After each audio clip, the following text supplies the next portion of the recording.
Hi everyone, कैसे हो आप सभी। Welcome back to my channel. तो आज हम जानेंगे HTML इमेज टैग के बारे में। तो इमेज टैग का यूज़ बेसिकली हम अपने वेब पेज में किसी भी इमेज को लिंक करने के लिए लगाने के लिए यूज़ करते हैं।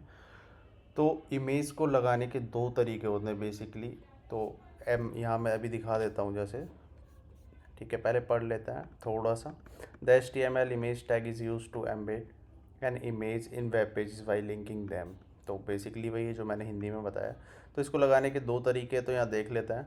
By providing a full path or address to access an internet file, मतलब कोई भी URL, पब्लिक URL जो किसी और वेबसाइट पे पड़ा हुआ है, या फिर हम अपने जो खुद का जो हमारा जहाँ हम अपना कोड कर रहे हैं, ठीक है, जो हमारी फ़ाइल है, जहाँ हमारी HTML फाइल है, वहाँ एक इमेजेस का फ़ोल्डर बना के डायरेक्टली वहाँ इमेज डाल के उसको डायरेक्टली यूज़ कर लें। तो आज हम दोनों तरीके देखेंगे। तो मैं यहाँ से सिंटैक्स उठा लेता हूँ, जैसे यह सिंटैक्स दिया हुआ है तो इसको थोड़ा सा बताऊँगा। तो यहाँ स्टार्ट करते हैं। तो बेसिकली इमेज टैग में कोई भी क्लोजिंग टैग की ज़रूरत नहीं होती। ठीक है, इमेज टैग में कोई क्लोजिंग आपको यहाँ नहीं दिख रहा होगा। जैसे हमारा, जैसे मैं H1 की बात करूँ तो यहाँ क्लोजिंग टैग लगाना पड़ता है, बट इमेज टैग में ऐसा कुछ नहीं होता।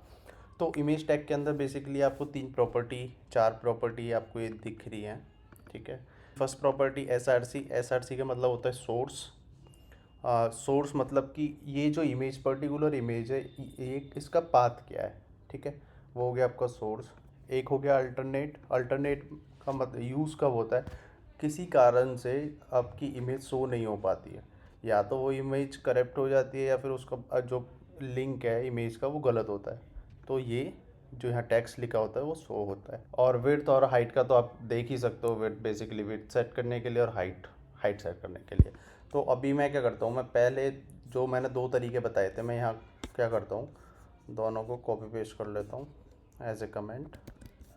ठीक है, तो मैं यहाँ आता हूँ और यहाँ अपना इसको, सॉरी, यहाँ करते हैं। तो मैं यहाँ पेस्ट कर देता हूँ। तो पहला ये बोल रहा है कि डायरेक्टली URL, तो किस तरीके से यूज़ करते हैं मैं यहाँ दिखा देता हूँ आपको। मैं कोई भी इमेजेस लाइक 3D इमेज कर लेता है जो क्वालिटी सही हो, तो कुछ भी उठा सकते हैं यहाँ से। अगर किसी भी ऑनलाइन, जैसे मैं यहाँ से कर रहा हूँ, आप जैसे देख सकते हो इमेज को, तो ऐसे ऑप्शन मिलता है यहाँ पे कॉपी इमेज एड्रेस। तो जैसे मैं इसको कॉपी करता हूँ और अपने URL की जगह यहाँ पेस्ट कर देता हूँ। ठीक है, तो आप अभी देख सकते हो इमेज मेरे जो वेब पेज है उसमें आ चुकी है। अब यहाँ भी देख लेता है। अल्टरनेटिव में लिख लेता हूँ मैं image not found, image not found.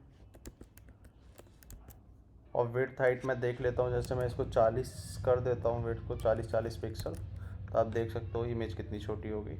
तो बेसिकली हम इसको क्या कर देते हैं, 600, या हाँ 600 और 600 कर देता है। ठीक है, या फिर विड्थ को आप 1000 भी कर सकते हो, वो आपके ऊपर, आपको कैसे करना है। ठीक है, तो यहाँ से हम हाइट और विड्थ बेसिकली सेट करते हैं। अल्टरनेटिव का मतलब वही होता है कि जब इमेज नहीं मिलती तो उस टाइम पे जो टेक्स्ट दिखता है, तो वो ये यूज़ होता है। और सेकंड हो गया हमारा ये इमेज का पाथ। तो ये फर्स्ट वाला हमारा कंप्लीट होता है by providing a full path address, किसी भी मतलब इंटरनेट पे जो इमेज पड़ी है उसको यूज़ करने का। अब सेकंड देखते हैं हम। सेकंड क्या देखते हैं, कोई हम इमेज अपने यहाँ पे डाल देते हैं, या तो मैं डायरेक्टली यहाँ कोई इमेज पुट कर लेता हूँ, या मैं कोई एक जैसे डायरेक्टली भी करके देख लेते हैं। तो जैसे आप देख सकते हो मैंने यहाँ एक इमेज डाल लिया अपने लोकल सिस्टम में, जहाँ मेरी फाइल index.html बनी हुई है। तो अगर मैं सेम इसको यूज़ करना चाहूँ तो मुझे सिंपल क्या करना है, इस पर्टिकुलर जो मेरी इमेज है उसका पाथ यहाँ डालना है। ठीक है, तो मैं आता हूँ यहाँ पे, इस पाथ को हटा देता हूँ। तो मेरा इसका जो मतलब जो इमेज का पाथ है वो बेसिकली एक फ़ोल्डर आउट, मतलब इस तरीके से। और उसके बाद में मतलब हम किसी भी, जैसे मैं इस फाइल के अंदर हूँ index.html, मुझे अगर इससे एक बाहर जाना है तो मैं सिंपल डॉट एंड स्लैश का यूज़ करूँगा। एंड उसके बाद मैं कहाँ आ जाऊँगा, मेन पे। तो मेन पे मेरी फाइल का क्या नाम है, test.png। तो आप देख सकते हो मेरी दूसरी इमेज आ गई। अगर लाइक मैं इसको क्या करता हूँ, मैं एक फ़ोल्डर बना लेता हूँ इमेज के नाम से, और मैं इसको इसमें डाल देता हूँ, मूव कर देता हूँ। ठीक है, तो जैसे ही मैंने मूव किया तो देख सकते हो आप यहाँ पे इमेज नॉट फाउंड आ गया, क्योंकि इसको इमेज नहीं मिली, क्योंकि इसका जो पाथ है अब गलत है। तो अब हमें क्या करना पड़ेगा, तो अब हमें टेस्ट पीएनजी किस फोल्डर के अंदर मिलेगी, इमेजेस के अंदर। तो मैं यहाँ इमेजेस लिख दूँगा, तो आप देख सकते हो फिर से वो आ गया। So thank you so much for today. Have a nice day.